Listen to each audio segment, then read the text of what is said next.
Hey guys, Jen Graves here, and just doing kind of a quick video. I saw a bunch of people that did this, but it was like playing a full-length game, and just some of the stuff, I would prefer it to be a little different, a little close-up and personal on some of it. So I decided that I was going to go ahead and kind of make a little video. Not going to get very far in depth or anything into it. We're probably going to play maybe like 3 rounds or so, but just to kind of get a better impression on a bunch of this. So we will get started.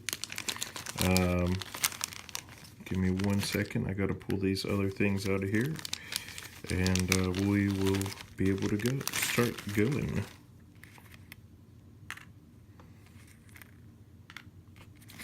So anyway, the premise behind Super Dungeon Explorer, which is what we are playing, is that you are a group of heroes that are trying to play against and defeat the big boss of the dungeon. So we're probably going to play enough where ours comes out, but we won't play into it. So the one that we have, and I just have the base game right now, guys, so there's nothing else I can do extra. But this guy is the Forgotten King. He's one of our like big bad super monsters. Has a lot of cool stuff on him, but anyway, we probably won't be seeing him or some of the other guys in this. So anyway, and the other thing we're going to do is, so we picked 3 heroes because that's how we would start the game, but we're only going to use 1 tile, we're only going to use 1 treasure chest, 1 spawning point. The big boss is going to take the place of our 2 mini bosses, just because we're going to act like we've gotten into the game and we're getting to the end of it. So that's really what it is, what you would start the game with and all that other stuff. There won't be any more into it. So how you start the game, though, is you kind of get all your stuff together. For this one, I just picked the Bramble Knight, which is where the creatures you're going to fight can come out of. So we have 1 Grobbit Executioner that can come out, 2 Frog Knights that can come out, and 4 Billmen that can come out from this one. So we will go through that as we go, but that's going to be kind of our other thing. I'll put it over here on the side and make reflections to it every now and then. And then I went ahead and pulled the cards out for the creatures. I really doubt that we'll see this guy, but we could. So it all just kind of depends on how in depth I want to get into this game. So it's a possibility. So the first thing we're going to do is we actually take our little statue figurine thing of that, and we get to place it where we want. Usually in the other game, which I'm not doing a video on that right now because I have to read the rules for that and understand it, you would place it on here for the arcade edition, which is basically like the computer playing against you. There's a separate deck for that. So I get to place this anywhere I want to. We will probably go ahead and place it right here anyway, because the rest of this is kind of closed space. If it's a little house symbol down here, any of that, it's kind of like a pillar or a tree, something you can't move around. So you can't really get into that with anything else. Other symbols that are on here, besides the creature symbol for the arcade game, is this bramble one up here. We're not really going to use that one because I really doubt anybody's going to go into that corner. And then we get to spawn from our location. So starting the game out, you get to spawn your 8-bit characters, which are the guys that have 8-bit down on the bottom. That's these 2 guys, the Billman and the Frog Knight. This one's a 16, so he'll be able to come out later, just not right now at the start of the game. So you can put your guys up to 6 out. They can't be close to each other for any of that, but they will be able to, well, until you run out of room of where they can be, then they can't be more than 2 out, basically.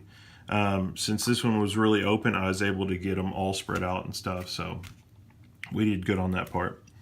Next is our start thing. This is for our heroes. Same on both sides, nothing different. And we can pick any one of our openings to start.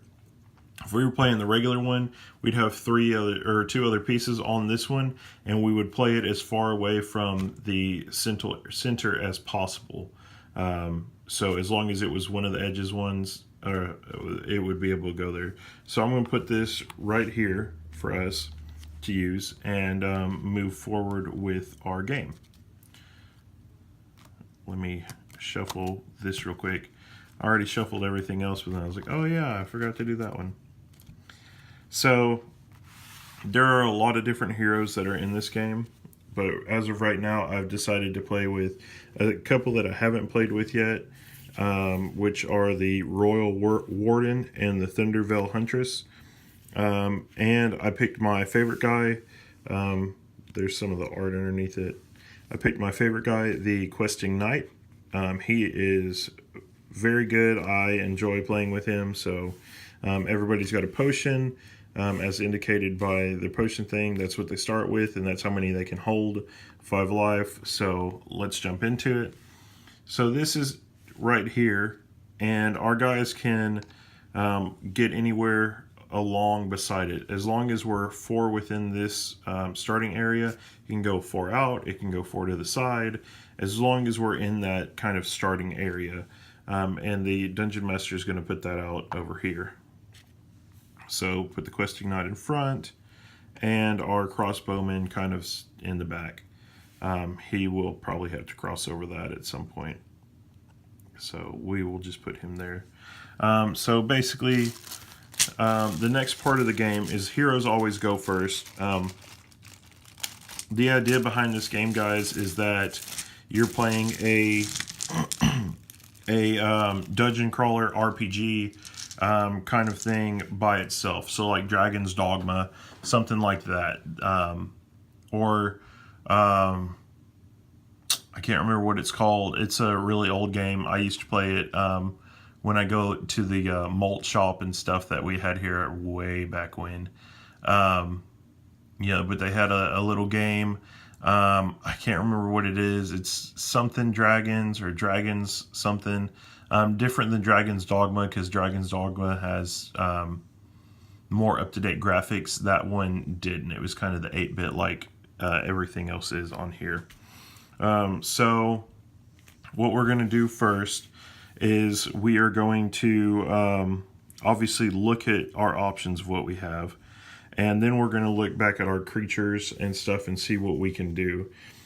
Since I know how to play the Questing Knight, I'm probably going to use him first to go ahead and do what he does.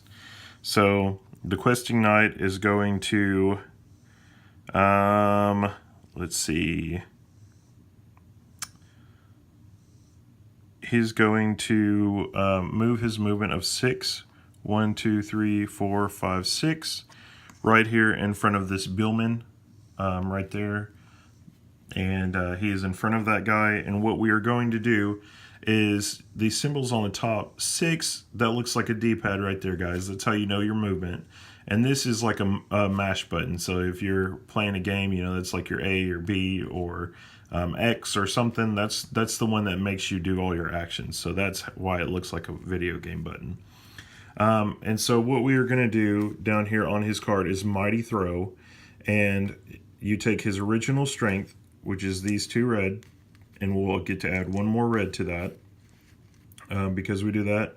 It has a length of 6 that it'll go, and it is based off of the sword, so it'll be strength. You know, and he can reach 2. If that thing wasn't in the way right here, I would be able to leave him back 1 and be able to do it, but alas, I can't.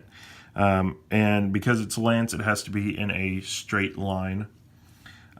So we're going to do that. The other thing is on this button, it says 2. So that's like doing a combo, guys. It's 1, 2, That's taken 2 of our hits, and then after that we'll do just a regular attack. I think 1, 2, 3, 4, 5, 6. Yeah. I'll just be able to turn around and hit this Billman over here. So we are going to attack in the straight line with the Mighty Throw.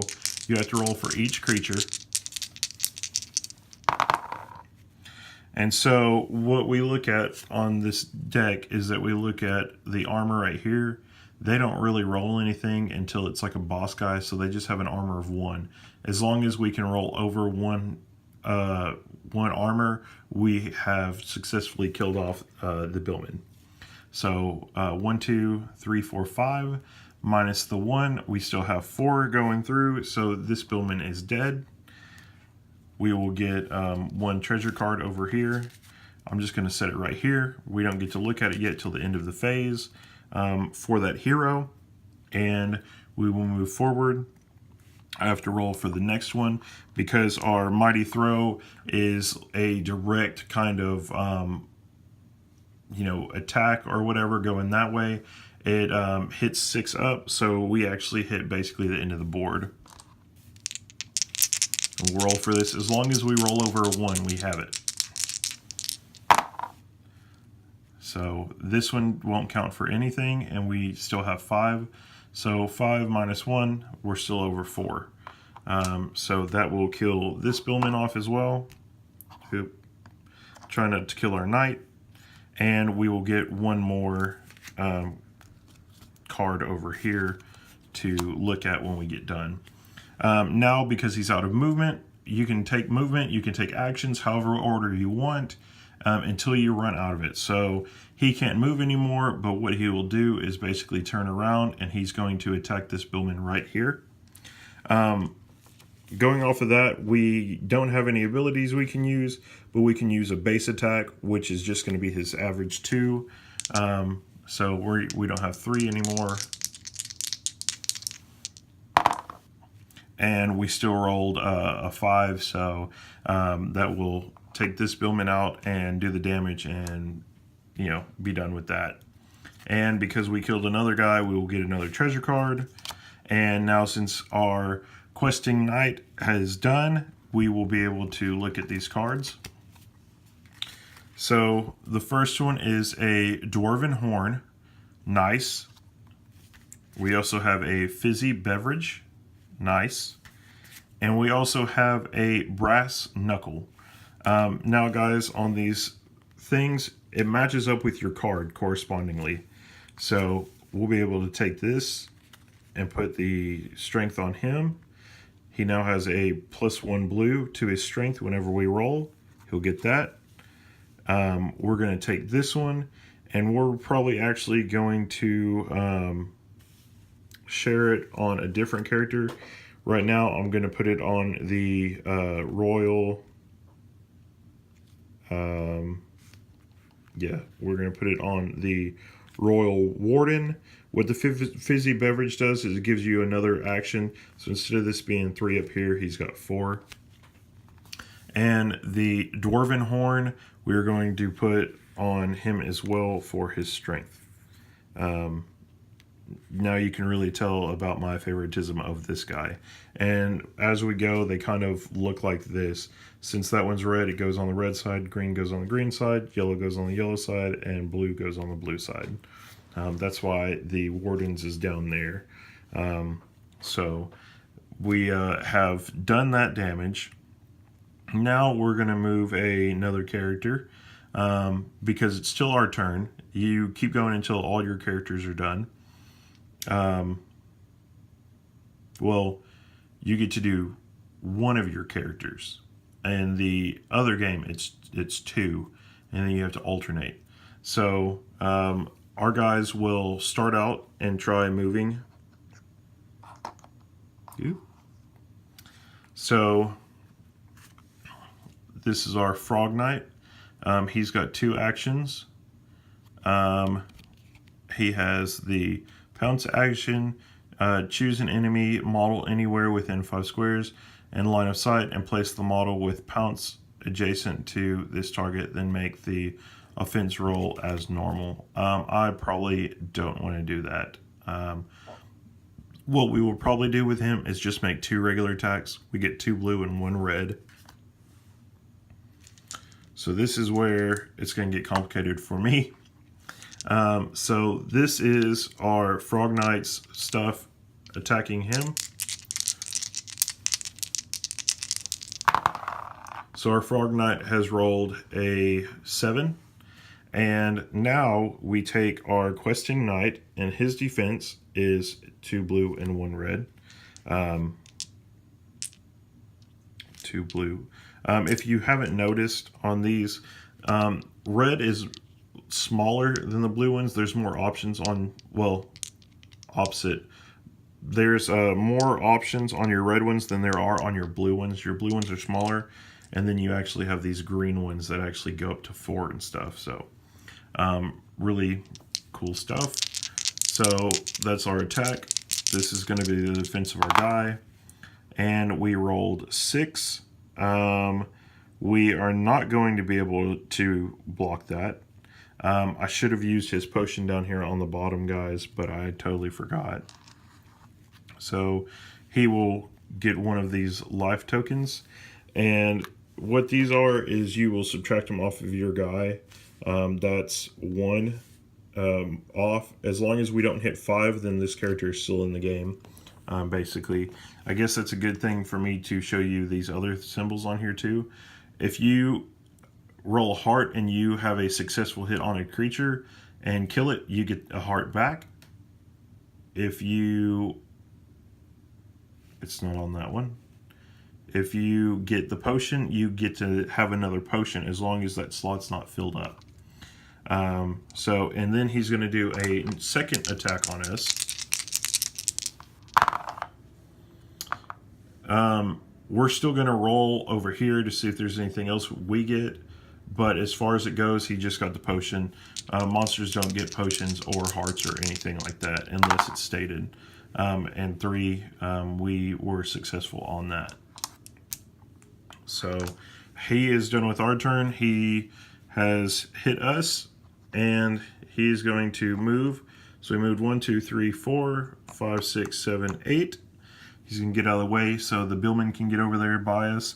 Really, they should all be able to get up to us, but I'm kind of more of a cautious player with stuff, so I would move the guys away and then move them back if I could. So that's probably the strategy I would play, knowing myself as a player.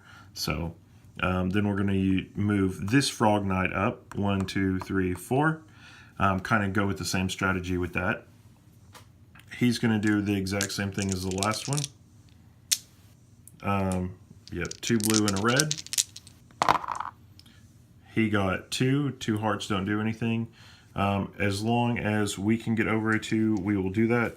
As I said before, we are going to use his potion. So we take this off his card. We no longer have the potion anymore, but it adds a +1 red to our armor. So now we get to roll 4 dice instead of the 1. And he gets to keep that through the whole round, so it would have been better if I did it earlier. So he did not make our 7, and we are good to take another attack. We'll re-roll this again. That's going to be 2 there and a potion.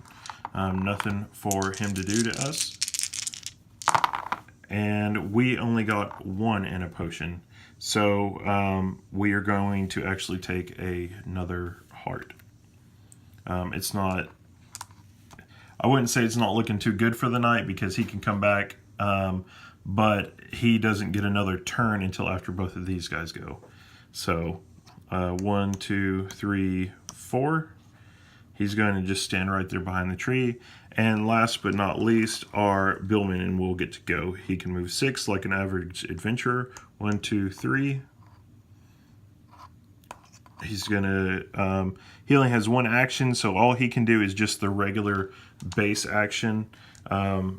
His base action is just 3 blue, but that's the only thing he gets to do. So we're going to roll these. He got 1, and we get to roll our 4 still.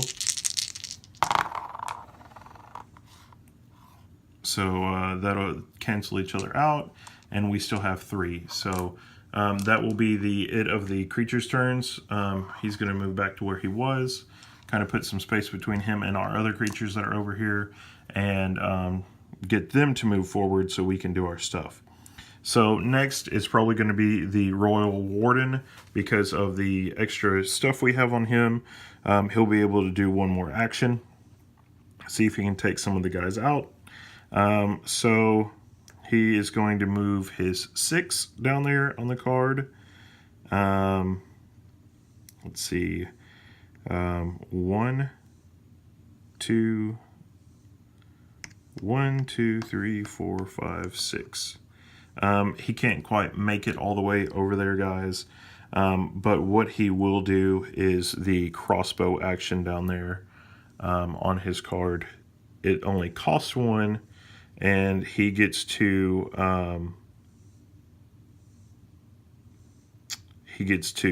basically add 1 dex to his stuff down there. And he's using the crossbow, so it's ranged. It'll go off of his dex. So we actually didn't even have to move that far. I'll probably give myself at least 2 spaces so I can move him away, something like that. So his first attack is going to be the crossbow. So he will get 3.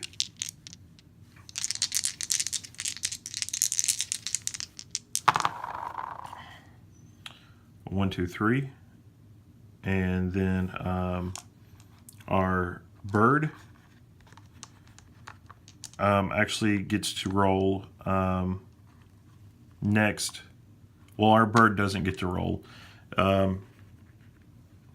Let me show you all that real quick. If it's a star, there's no defense there. There's no roll or anything. If it's a guy like this Grobbit Executioner, then you get the 1 of each. So if it's a star, it's kind of a static ability. It stays there and stuff. So we hit him.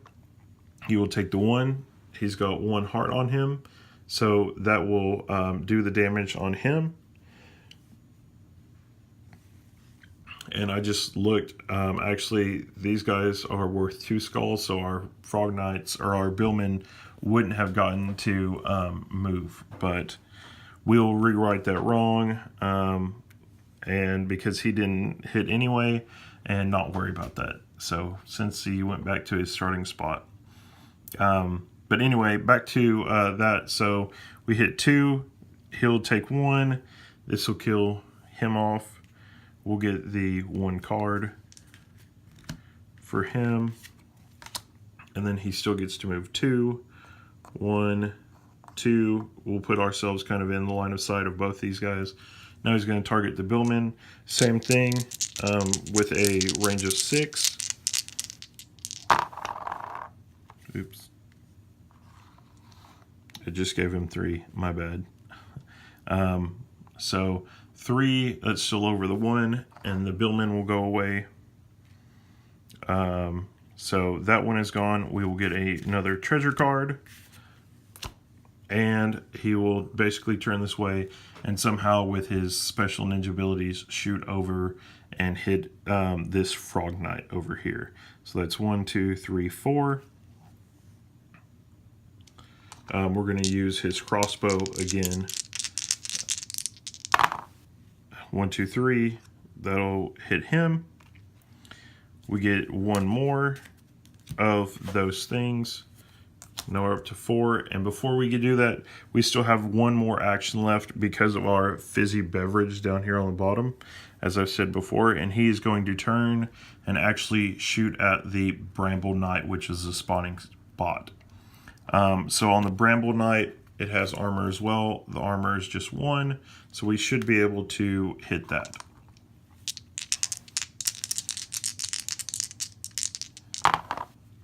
We've hit him for 1. And the Bramble Knight will actually take a wound token. And we'll just put that on him because there's not anything else that we will need to do as far as that goes. So now that we have done that, he is actually done with his turn. The Bramble Knight gets to, because now that it's the only thing, basically he gets to make his turn. And what he's going to do is basically, same thing that happens is he spawns them out of himself, basically, because all he is a spawning point. When he does that, he takes 1 wound. But he'll be able to kind of do the same amount of guys we had before. So we're going to put the Grobbit on there. So that'll take up 1 of them. And then we will put one of our bird guys back on there. We will put a Billman back on there, as long as we have room for them, guys. We'll put another one on there. And last but not least, we'll put our last one on there. So I kind of got everybody else on there. I just couldn't put our other Billman or our other bird guy because there were spots taken up by our heroes. So that is kind of where that will go. And because they've spawned on this turn, they have no actions that they can do. That's kind of the end of that. So what we are going to do is look at these cards now that it's done doing the monster turn and everything. So we have a Dwarven Helmet. This will be good. It'll add to the strength. So Dwarven Helmet. Crystal Shard. I can't really do anything with this except put it on one of my other guys. Now all of them have red, so I'm going to just put that on there for my guy. And we are going to put this in our backpack because we can't do anything else with it. Now, one of the other things that you can do is kind of help your guys out. What we are going to do is not take our Dwarven Horn, but we are going to take our Brass Knuckle and share it with the Dwarven Helm. Whenever you get bonuses, this is the only time that you can kind of share stuff. And we are going to get the fizzy beverage for our person.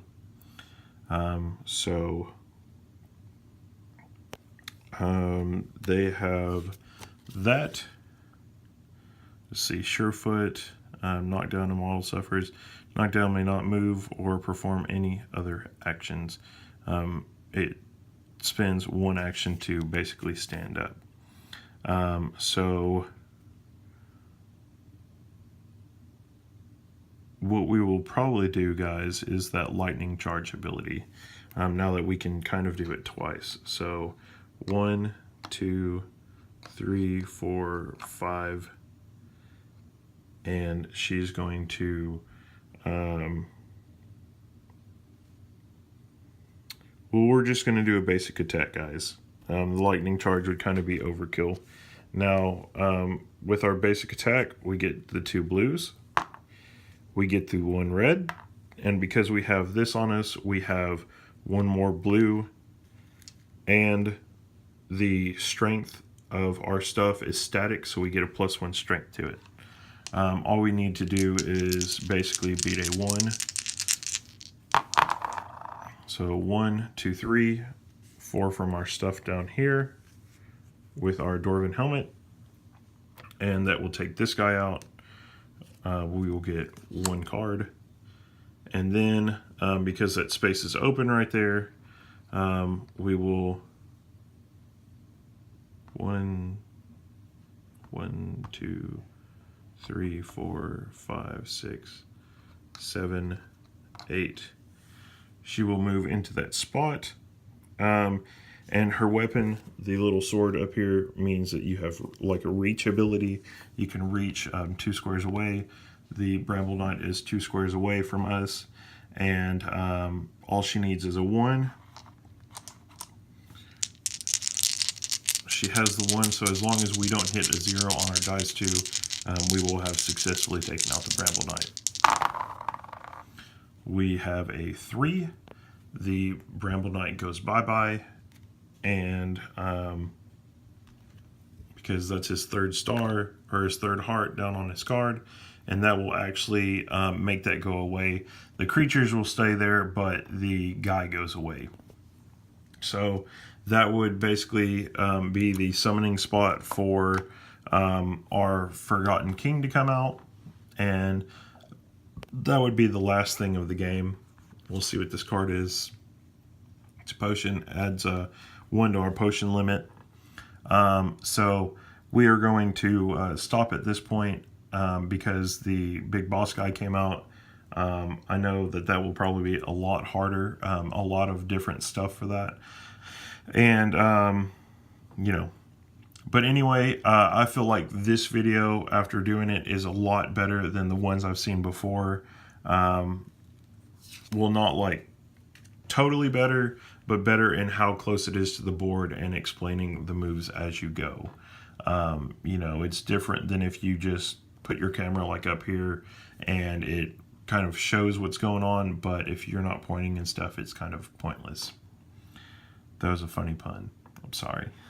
But anyway, that is kind of how this game is played. I have some other heroes that are coming, so I'll do like an unboxing video for that.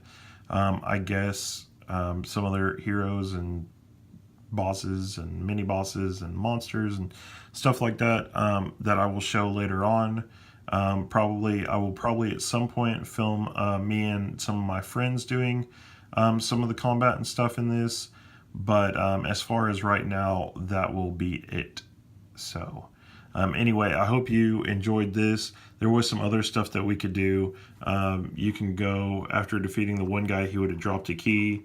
We could have taken the key over here to the chest and opened it. That's why there's only one chest here. Or character could have tried to pick it or slammed into it or something. There's other stuff that goes with that. But just to play the game, that was really not important. And then we would get to actually draw from the big guy.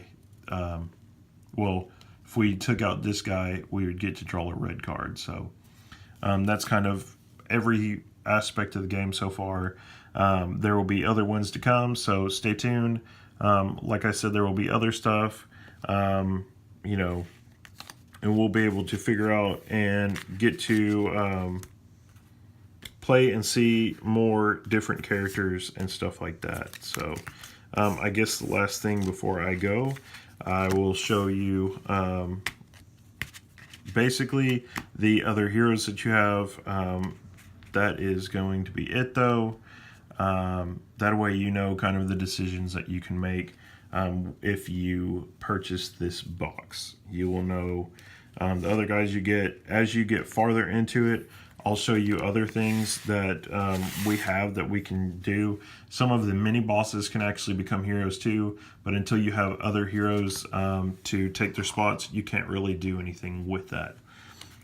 So the other two heroes we have, though, is the Princess Emerald and the Fey Alchemist, giving us a total of 5 heroes right now for the game box, excluding the 2 mini bosses that we can't really play right now, just out of the base Forgotten King set box. So anyway, it's a fun game. It comes with 2 modes. I haven't fully gotten to get into the rules of the other one because I've actually been reading stuff on the back history of the tell of the game, basically why everybody is at war and stuff like that, but we'll find that out later on. And anyway, like I said, that's going to be it, and hopefully I can film some more stuff for y'all in the future. That way you can see kind of more of how it's played. And for all those other people out there, you know, they have cute little chibi guys, so if you're good at painting, there you go. You know, a lot of different little chibi stuff that Spears bent, but at some point I need to fix some of them. Some of them are just spectacular. There wasn't really that much stuff wrong with my box, but there is a little stuff wrong with a couple of characters that I think glue and some heat would help. So anyway, that's going to be it. Bye, guys. I'm Jen Graves, and I will catch you in another video. Thanks for watching. Super Dungeon Explorer, The Forgotten King, kind of our, I guess, first quick understanding of the game. Hopefully we can get more into it later on. But that is going to be it. I will catch you guys later. Bye.